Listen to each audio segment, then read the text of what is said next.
World media converges on the Pretoria Magistrates Court this morning to cover the proceedings of the Oscar Pistorius trial.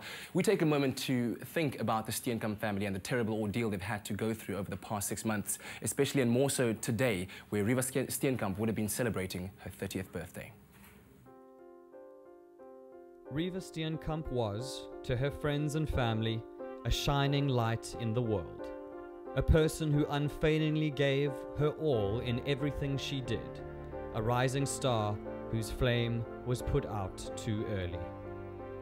Born in Cape Town on this day, 1983, to Barry and June Steenkamp, her path to fame and fortune began early, with a modeling career in her teens.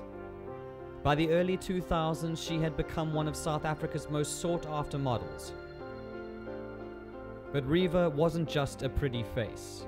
She earned a law degree in 2005 and was hoping to be a practicing attorney by her 30th birthday. That dream, unfortunately, will never be fulfilled. In 2012, Steenkamp was recruited as a celebrity contestant for Season 5 of the reality show Tropica Island, filmed in Jamaica. Tragically, she died before it could air. On February 14, 2012, Steenkamp was found dead at the Pretoria home of her boyfriend, famed Paralympic star Oscar Pistorius. Steenkamp had been dating Pistorius since November 2012. On this day of her 30th birthday, our heartfelt condolences go out to her family and friends, and we remember her for the incredible impact she had on the lives of everyone she knew.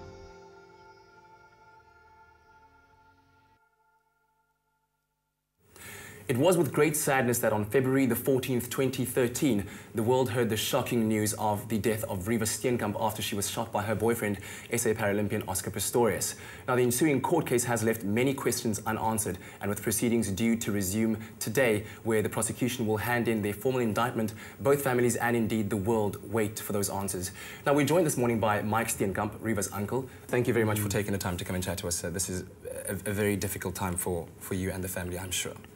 I think that, you know, when it happened, people only had a general idea of Reeva. We know her as a student in Pretoria. She was a model, successful one at that, and also a reality TV contestant. But if you could maybe bring us into the fold of letting us know about Reeva the person. What was she like in the way that you knew her?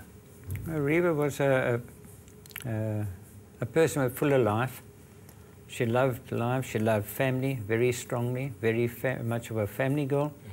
And outgoing, sincere, I'd say, and a very honest person. Yeah. Are there any special memories that you hold dear that you could possibly share with us? Well, the many memories I've had of when she was young. She used to horse ride with my daughters, and grew up on the farm, riding with her parents, and those were the good years. And then, of course, when later on they had moved to Port Elizabeth, I didn't see much of them then. But Reeva forever came to Cape Town. And she, even in her modelling years, she never opted to stay in a hotel. She wanted to stay with her family. And that's what she did in Cape Town. Now, it's been 6 months since that tragic day in February. How have you and the extended family been coping? Well, you know, you talk about myself. We've sort of come to grips with it, and we concentrate a lot on Reeva and not get involved in Oscar Pistorius's side. But the parents, I know my brother and his wife June, feel it every day. And with that being said, I mean, today, like I said, the court proceedings do resume. Do you know whether any of the Steenkamp family will be attending the hearings? No, definitely not. Nobody. We've decided that from the onset, not to attend any court appearances, and to concentrate more on Reeva and not on the side issues, and get involved in that. And I mean, this has been, I think, you know, just by imagining it, a long stretched ordeal for you and the family, and I'm sure that you are looking forward to seeing the end of it all. Is there any sense of hope, or what are you hoping for as a family to be the outcome? No, you know, the memory of Reeva is so strong with us. And whatever the outcome is, that's in the Lord's hand. He's the only one that knows. Mm-hmm. Now, I understand that also Reeva was quite a great support structure in her parents' life. So how are they coping with that? Well, the fact is that's what Reeva worked towards, you know, being a lawyer, qualified lawyer, and then my brother hoped that she would be an advocate. That's the way we were working towards, and then financially would be sound, and then of course the modelling. She knew that she could support mom and dad. Now, like when I hear you speak of this, it's I can hear it clearly in your heart. Forgiveness has already taken place. How have you managed to do that? Well, you know, going up to Port Elizabeth on the morning,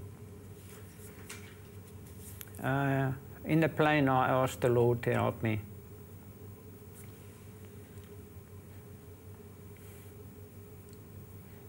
Help me to ease the situation and what was my role going to be. And from that period, I just felt that in the past that if the Lord can forgive us, so can I forgive him. And I think that was my strongest point of overcoming the role of spokesman for the family. And without that, I couldn't handle anything else. And I think it's also rubbed off onto the family. And I prayed for that they would have a peace of mind. Tell me, but today would have been Reeva's 30th birthday. Is the family getting together to remember the day? My wife and myself, we with Barry and June. And we'll obviously have a cake and what we'll do, and in Cape Town they'll be doing the same. Mike, thank you very much for taking the time to come again and talk to us really at this difficult time for you and your family, and we wish you well going forward. No, thank you. The family needs it, and they've all over the world been very supportive of the situation. Thank you. Sure, Stay pleasure. with us on Expresso.